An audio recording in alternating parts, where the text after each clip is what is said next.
बात करना चाहते हैं बेटा टॉर्क पर, यानी मोमेंट ऑफ फोर्स की बात। तो टॉर्क, जिसे हम मोमेंट ऑफ फोर्स भी कहते हैं, टॉ से डिनोट करते हैं, this is also known as moment of force, right.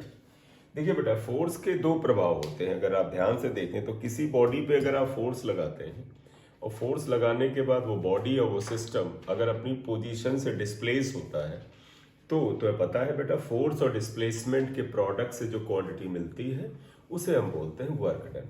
वो स्केलर क्वांटिटी है, राइट। तो फोर्स का पहला प्रभाव क्या हुआ, किसी बॉडी पर, जैसे एक बॉडी है, आप इसके ऊपर फोर्स लगा देते हैं तो यहां से मान लेते यहां आ जाती है। अगर इसका कुछ डिस्प्लेसमेंट हो गया तो फोर्स और डिस्प्लेसमेंट से वर्क डन मिलता है, फोर्स और डिस्प्लेसमेंट के डॉट प्रोडक्ट से वर्क डन मिलता है। यानी जब भी किसी बॉडी पे फोर्स लगाए वो अपनी पोजीशन बदल देता है with respect to the initial position, यानी इसमें कुछ ट्रांसलेशन मोशन होता है, तो फोर्स और डिस्प्लेसमेंट के प्रोडक्ट से वर्क होता है, जो प्रीवियस चैप्टर भी था हमारा। लेकिन किसी बॉडी पर अगर आप फोर्स ऐसे लगाए कि वो घूमने लगे, जैसे मान लीजिए ये एक रिजिड बॉडी है और इसको हमने यहाँ पर नेल कर रखा है, जैसे रिजिड बॉडी, नेल मतलब यहाँ कील लगा रखा है। अब अगर आप इस पर कोई फोर्स ऐसे लगाते हैं तो इस फोर्स की वजह से बॉडी घूम सकती है। मैं तुम्हें दिखाता हूं। अगर हम यहाँ पर एक बुक ले लेते हैं, जैसे यही ले लेते हैं, ये बुक हमने ले लिया, ये तो ये रिजिड बॉडी की जगह ये बुक हो गया। आप बुक पे यहाँ नेल लगा दीजिए, कील लगा दीजिए, और आप देखो बेटा, मैं तुम्हें बताऊं, फोर्स मैं नहीं लगा रहा हूँ, इस बुक का वेट ही फोर्स है। आपको पता है इस बुक का वेट इसके सेंटर ऑफ मास पे काम कर रहा है। अगर मैं यहाँ कील लगा दूं तो देखो ये अपने वेट की वजह से घूम जाएगी। यानी व्हाट इज हैपनिंग हियर, हमने इसको यहाँ पर, कुछ ज्यादा ही भारी बुक है, हमने यहाँ पर अगर एक कील लगा दिया तो इसका वेट जो कि फोर्स की तरह काम, ये इसको ही घुमा देगा, अपने आप घुमा देगा। और या हम अपना फोर्स बाहर से लगा, जैसे मैंने यहाँ फोर्स लगा दिया, ये लगा दिया, तो ये इसको घुमा देगा। तो जब किसी बॉडी पर एक जगह फिक्स किया जाए या फिक्स ना भी हो, सेंटर ऑफ मास के अलावा कहीं फोर्स लगाते हैं तो बॉडी घूमने लगती है। किसके अबाउट, अगर वो किसी जगह आपने एक एक्सिस पास किया उसके अबाउट, और अगर एक्सिस नहीं पास किया तो अपने सेंटर ऑफ मास के अबाउट। जैसे अगर हमारे पास मान ली यही बुक है ये, अब अगर मैं इसके ऊपर एक दूसरी बुक रख देता हूं, ये देखिएगा, ये दूसरी बुक हमने रख दी है, ये इसे मैं बॉडी ले रहा हूं। ध्यान रखना, यहां जो समझाया था मैंने केस, इसमें मैंने यहाँ कील जैसा लगाया था। यहां देखिए, अगर मैं इसके सेंटर ऑफ मास से फोर्स लगाऊं तो ये बॉडी सीधी लाइन में जाती है। रूल क्या है बेटा, किसी भी बॉडी के सेंटर ऑफ मास की डायरेक्शन में या सेंटर ऑफ मास के लाइन ऑफ एक्शन पे फोर्स लगाओ तो बॉडी सीधी लाइन में चलती है, ये बुक सीधी लाइन में चलेगी। लेकिन मैं अगर बगैर किसी जगह कील लगाए हुए फोर्स में इसके सेंटर ऑफ मास यानी यहां से ना पास करके साइड से करूं तो देखो ये बॉडी घूमने लगती है। ध्यान रखो, ये बुक जो है हमने कहीं कील नहीं लगाई, फ्री है। इफ वी आर अप्लाइंग, अगर हम ऐसे रख लें थोड़ा बेटर आएगा, we are applying a force at the centre of mass, centre of mass बेटा यहाँ कहीं से जाएगा तो ये बॉडी सीधी लाइन में जाती है। देखो ये ऐसे जा रही है। लेकिन अगर मैं फोर्स कहीं और लगा देता हूं तो देखो ये बॉडी अपने सेंटर ऑफ मास के अबाउट घूमने लगती है। जब भी फोर्स के प्रभाव से कोई बॉडी किसी एक्सिस के अबाउट घूमने लगती है तो इसे हम टर्निंग इफेक्ट ऑफ फोर्स कहते हैं, and turning effect of force को हम टॉर्क कहते हैं। जैसे फोर्स के डिस्प्लेसमेंट की वजह से, यानी फोर्स लगाने से कोई बॉडी डिस्प्लेस होती है तो इसमें जो प्रोडक्ट आता है, जो इफेक्ट आता है, उसका नाम है वर्क डन। लेकिन फोर्स लगाने से कोई बॉडी किसी एक्सिस के चारों ओर घूमने लगती है तो इसे हम कह सकते हैं फोर्स का घुमावदार प्रभाव, यानी turning effect of force, that is called torque. इसे टॉर्क कहते हैं, राइट। तो अगर हम यहां पर ले कि व्हाट इज टॉर्क, तो हम कह सकते हैं turning effect of force, turning effect of force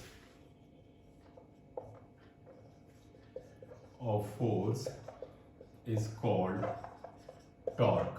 इसे टॉर्क या मोमेंट ऑफ फोर्स भी कहते हैं, मोमेंट ऑफ फोर्स भी कहते हैं।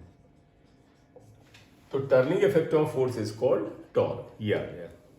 अब आप कहोगे कि सर इसको हम निकालें कैसे, तो इसी के बारे में हम बात अब आगे करने जा। अगर एक काम करते हैं बेटा, देखो हम यहाँ एक कोऑर्डिनेट सिस्टम बना रहे हैं। यहाँ पर ये हमने मान लीजिए एक्स एक्सिस है बेटा, ये वाई एक्सिस है, और ये Z axis.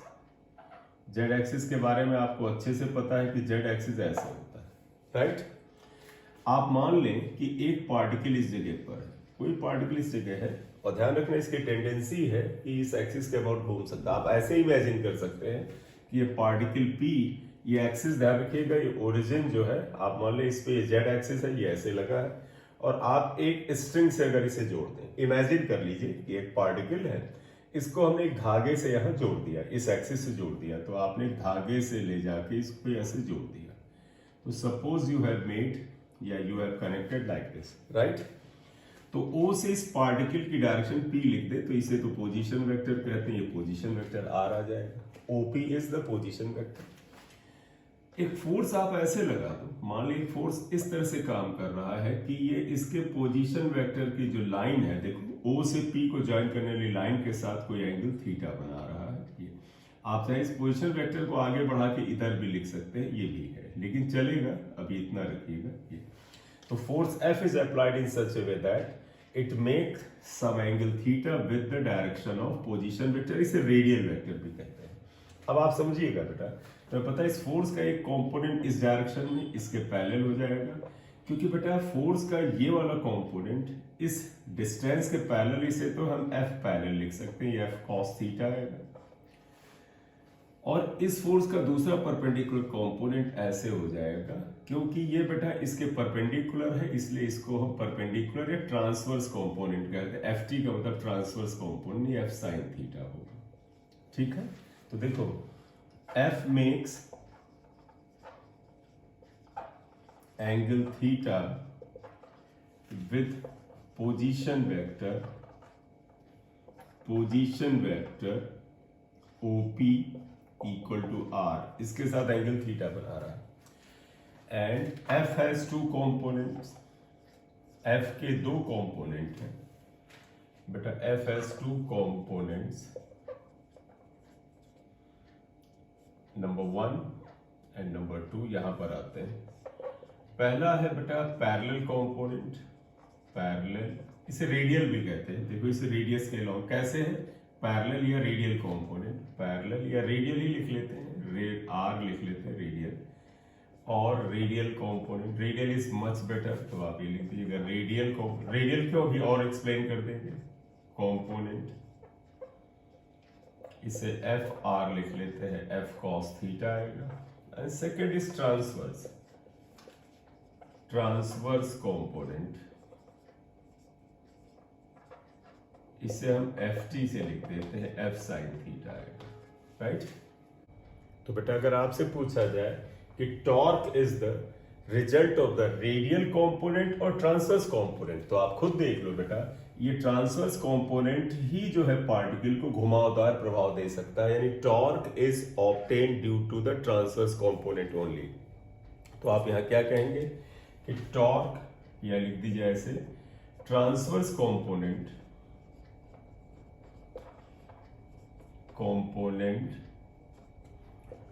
of force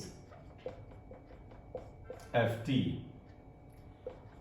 can rotate the particle about the axis O, यानी एक्सिस पासिंग थ्रू O, पूरा ही आएगा। तो इसका मतलब मैं आपसे तुमसे कहूं, torque is the result of which component, तो torque is the result of the transverse component. तो hence torque is produced by transverse component of the force.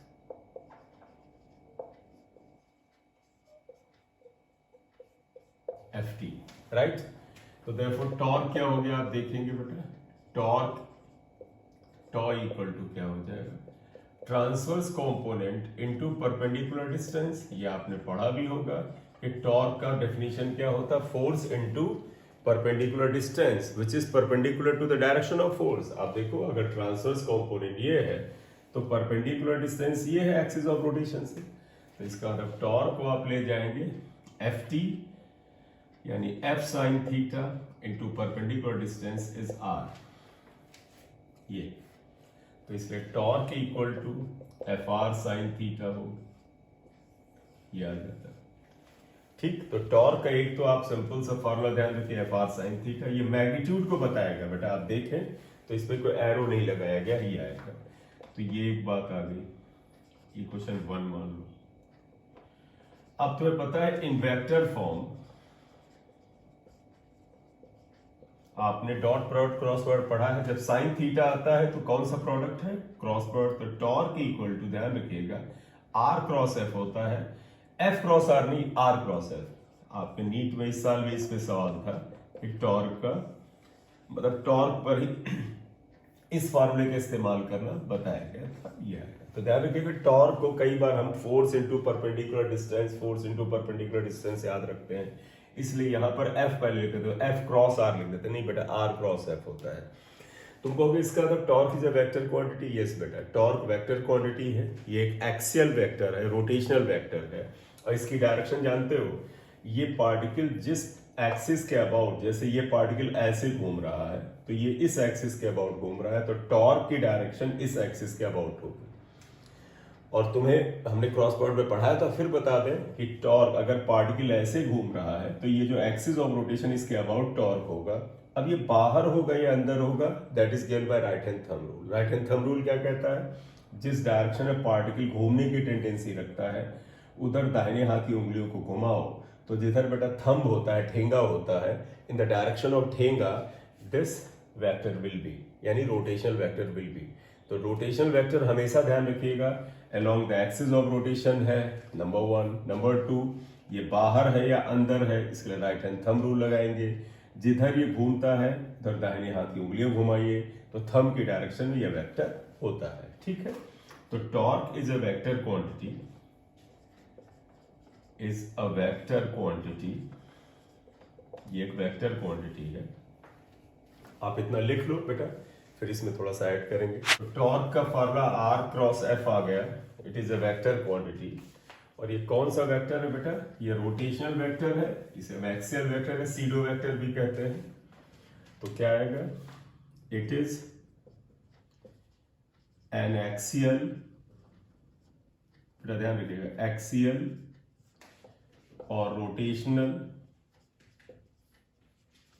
या सीडो, PSEUDO, सीडो वेक्टर। ठीक, its direction is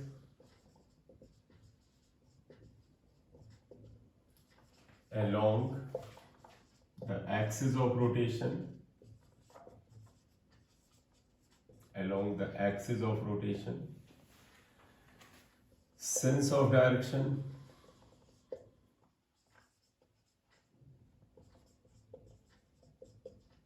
is given by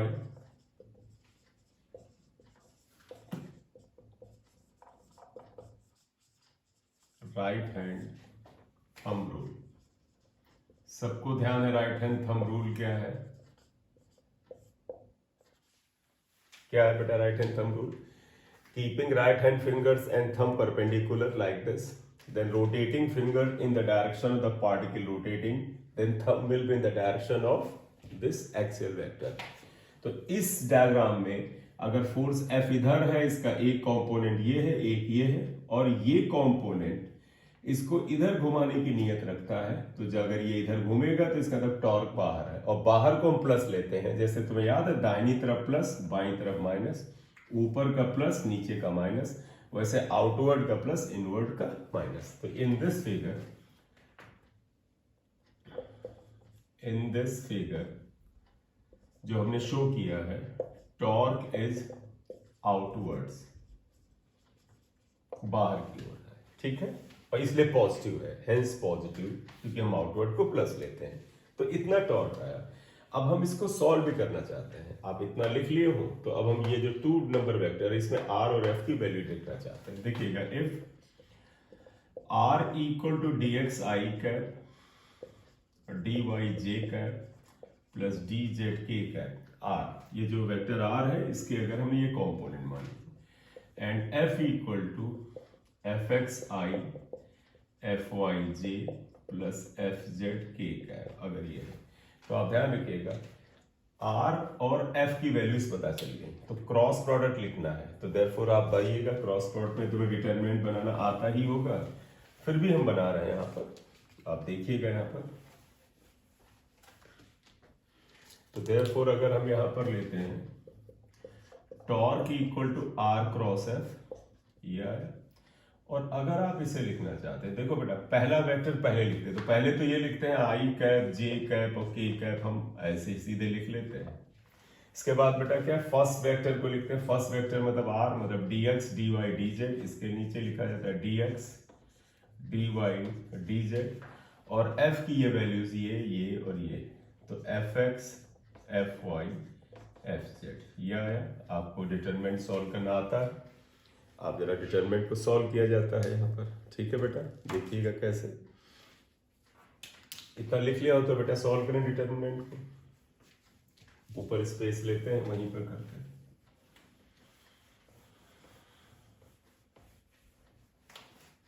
ठीक, देखिएगा तुम्हें याद होगा determinant को, पहले आई कैप लिखते हैं, तुम्हें याद होगा टॉर्क क्या आएगा, फर्स्ट आप आई कैप को प्लस साइन के साथ लिख दे, ब्रैकेट बना ले, और ऐसे करते हैं। देखो बेटा आई कैप वाले इस कॉलम को और इस रो को ढक लीजिए, और सिर्फ ये और ये बचे, आप इसे भूल जाइए बेटा, ये भूल जाइए और ये भूल जाइए। तो जब आई कैप लिखेंगे तो इसे भूलेंगे, इसके पहले ये भूलेंगे। अब इन दोनों में मल्टीप्लाई ऐसे पहले करेंगे, पहले इसको इससे करेंगे, तो देखिए जानते क्या करेंगे, एफ जेड, ये एफ जेड डी वाई, फिर बीच में माइनस का साइन आएगा, जो बाकी है उसे करेंगे F Y D Z, F Y D Z, फिर माइनस जे कैप, प्रिकॉशनरी ध्यान रखिएगा क्योंकि साइन रूल लगते हैं, तो पता है आर क्रॉस एफ और एफ क्रॉस आर में फर्क होता है, इसलिए ये याद तुम्हें रखना पड़ेगा कि आई कैप पहले जे कैप बाद में, लेकिन माइनस में। अब जब जे कैप आएगा तो बेटा आपको ध्यान होगा कि इसको ढक लेंगे, ये और ये बचे, ये और ये मल्टीप्लाई इसी डायरेक्शन में होगा, तो ये आ जाएगा F Z D X minus F X D Z. ठीक, अब इसके बाद के कैप को प्लस से लिख लेंगे, के कैप को, तो देखो अब के कैप, अब जब के कैप ध्यान रखिएगा पहले आई वाला प्लस होगा, जे वाला माइनस, के वाला फिर प्लस, अब के को आप ऐसे ढकेंगे। मल्टीप्लाई के लिए इसीलिए एरो बनाया बेटा, जब भी जो आपके पास कोएफिशिएंट बचते हैं मल्टीप्लाई पहले इधर वाले को करते हैं, जैसे जे को ढका तो ये बचे, तो मल्टीप्लाई इस डायरेक्शन वाले को पहले करेंगे, तो कैसे करेंगे, F Y D X minus F X D Y, ये आ गए। तो ये आपका यहाँ पर क्रॉस प्रोडक्ट में या टॉर्क निकल करके आया यहाँ पर, ठीक है। अब एक काम करते हैं, देखो ये जो टॉर्क है इसको भी हम ऐसे लिख सकते हैं, देयरफॉर देखो ये टॉर्क है इसको हम ऐसे लिख सकते हैं, टॉ एक्स आई कैप, पता ना इसका भी कंपोनेंट हो सकते हैं, टॉ वाई जे कैप प्लस टॉ जेड के कैप, ये लिख लिया। और इसमें आप देखिएगा आई कैप वाले कोएफिशिएंट एक जगह कर लीजिए, F Z minus F Y D Z, और बेटा इसे प्लस में कर लीजिए, क्योंकि यहाँ देखो बेटा जे कैप वाला कंपोनेंट प्लस है, तो जे कैप प्लस करते हैं, जब ये प्लस करोगे तो इसका मतलब जानते क्या हुआ, ये माइनस अंदर साइन बदल देगा, तो यहाँ प्लस लिखोगे तो ये वाला प्लस ये वाला माइनस हो जाएगा, मतलब हम माइनस अंदर ले गए, तो ये F X D Z minus F Z D X आता है, और फिर के कैप आया F Y D X minus F X D Y आता है, ये कंपोनेंट आया आपके पास। ठीक, अब जरा ध्यान देना, अगर हम कंपेयर करें, यहाँ पर जरा ध्यान दीजिएगा, बड़ा इंपॉर्टेंट है यहाँ पर, अगर हम कंपेयर करें तो देखो ये आई कोएफिशिएंट, ये आई का आई कैप, ये आई कैप, तो टॉ एक्स इतने के बराबर आए, तो देयरफॉर देखिए क्या है, टॉ एक्स अगर आप देखें, टॉ एक्स यानी टॉ एक्स इतने के बराबर आया, that is equal to F Z D Y minus F Y D Z. अब देखो बेटा इसको कंपेयर करो तो टॉ वाई आएगा, टॉ वाई आएगा F X D Z minus F Z D x, और टॉ जेड इक्वल टू यहाँ पर कितना आया, ये देखो बेटा ये टॉ जेड इसके बराबर F Y D X minus F X D Y, ये तीन ही क्वेश्चन है। इन तीनों इक्वेशन में चीज बड़ा ध्यान से देखिएगा बेटा, इन तीनों इक्वेशन में क्या है। This is the torque x. Torque x का मतलब क्या हुआ, टॉर्क अलोंग एक्स एक्सिस। ये एक्स एक्सिस के अलोंग टॉर्क की वैल्यू है, लेकिन इसमें आप देखिएगा एफ जेड यानी फोर्स जेड एक्सिस पर है और वाई एक्सिस पर है। मतलब क्या हुआ, जैसे ये एक्स एक्सिस हुआ, ये वाई एक्सिस हुआ, ये जेड एक्सिस हुआ। एक्स एक्सिस ऐसे ही है इसी व्हाइट बोर्ड में, वाई एक्सिस ऐसे ही है और जेड एक्सिस ये ऐसे, मतलब ऐसे है। इनका मतलब ये हुआ कि जब टॉर्क एक्स एक्सिस यानी कोई पार्टिकल एक्स एक्सिस के अबाउट घूमेगा तो उस समय वो पार्टिकल जो होगा या उस पार्टिकल पे जो फोर्स होगा वो जेड और वाई प्लेन में होगा। जैसे इस वाले से हम इस डायग्राम में तो अच्छे से नहीं बता सकते, लेकिन इसको बताएं तो थोड़ा सा तुम्हें बेहतर समझ में आएगा। देखो कहते हैं जब टॉर्क जेड एक्सिस पर लग रहा है, यानी टॉर्क की डायरेक्शन जेड एक्सिस पर है, ये जेड एक्सिस ये यानी torque is acting along Z axis. बताओ फोर्स किधर है, या तो वाई एक्सिस या एक्स एक्सिस पर है, यानी पार्टिकल का मोशन जो है एक्स वाई प्लेन में होगा। एक्स वाई, देखो वाई एक्स एक्स वाई। तो इसका मतलब जब टॉर्क जेड एक्सिस पर है तो मोशन जेड एक्सिस पे नहीं होगा, वाई एक्स प्लेन में होगा। जैसे हमने जो आज डायग्राम शुरुआत में बनाया था याद करो, पार्टिकल ऐसे था, फोर्स ऐसे था, इसका एक कंपोनेंट एफ टी था, अगर आपको अच्छे से ध्यान हो, ये इसको ऐसे घुमा रहा था ऐसे। तो बताओ ये पार्टिकल किस प्लेन में घूम रहा था, एक्स और वाई प्लेन में, तो मोशन एक्स वाई प्लेन में था।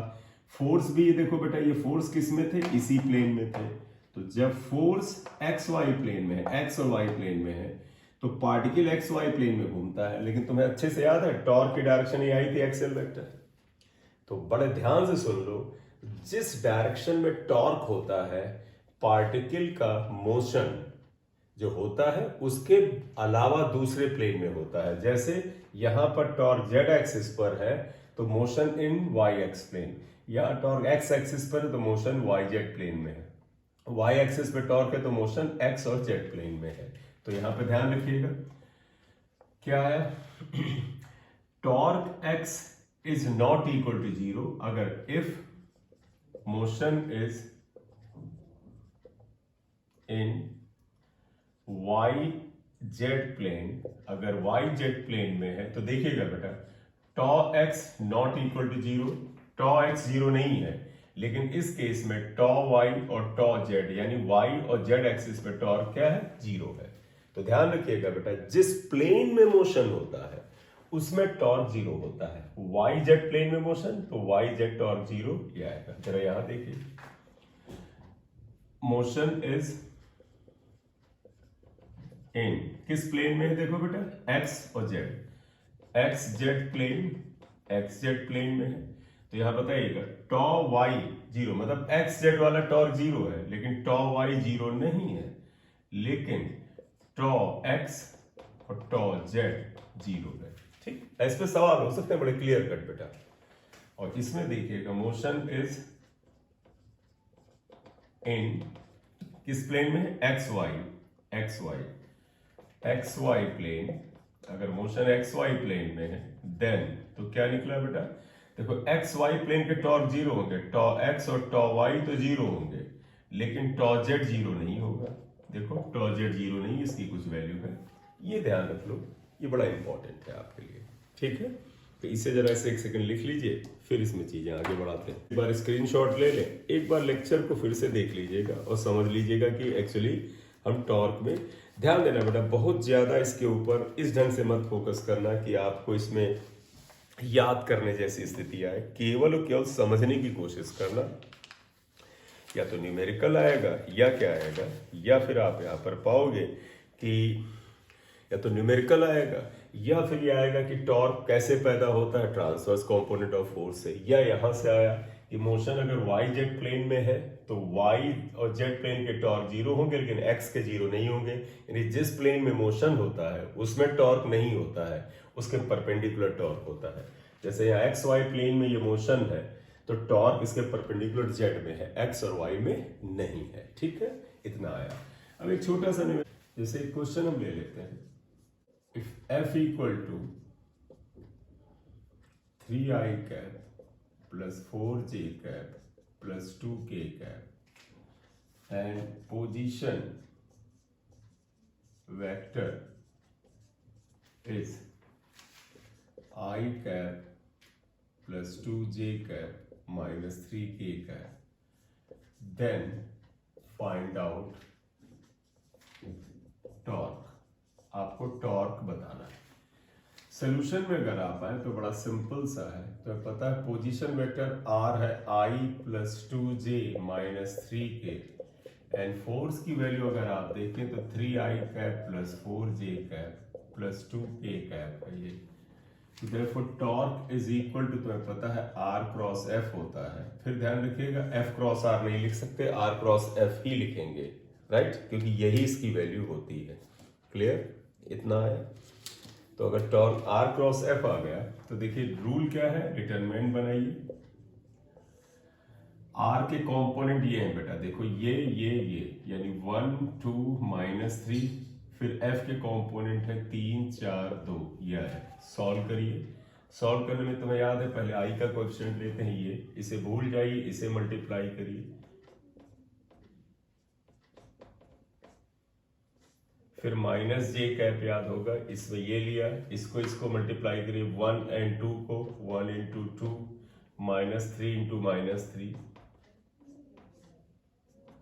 प्लस के कैप, ये आइए, इसको मल्टीप्लाई करिए 1 into 4 माइनस 3 into 2, और इसे सिंप्लीफाई करिएगा तो टॉर्क इक्वल टू क्या आया, आई कैप।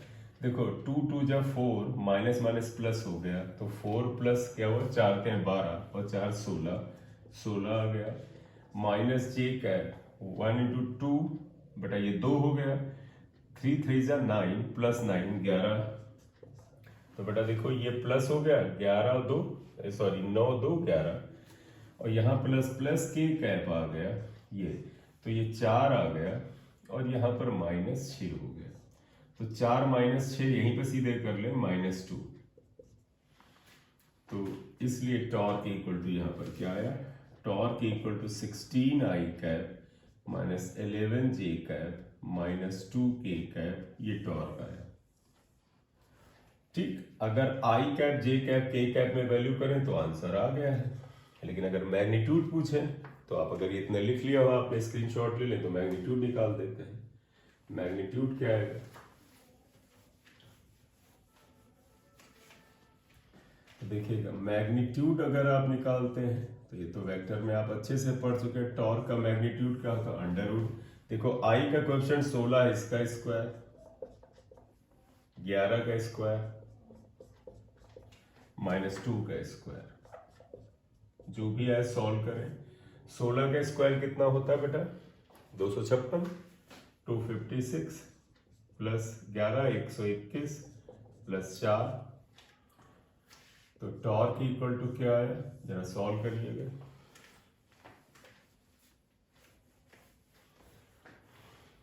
तो देखिएगा बेटा 1 4 1 5 5 और 6 11, 1 आ गया, 1 आया, फिर आप देखिएगा 2 5 2 7 1 8, और उसके बाद आप देखिएगा 381 आया करीब, है ना।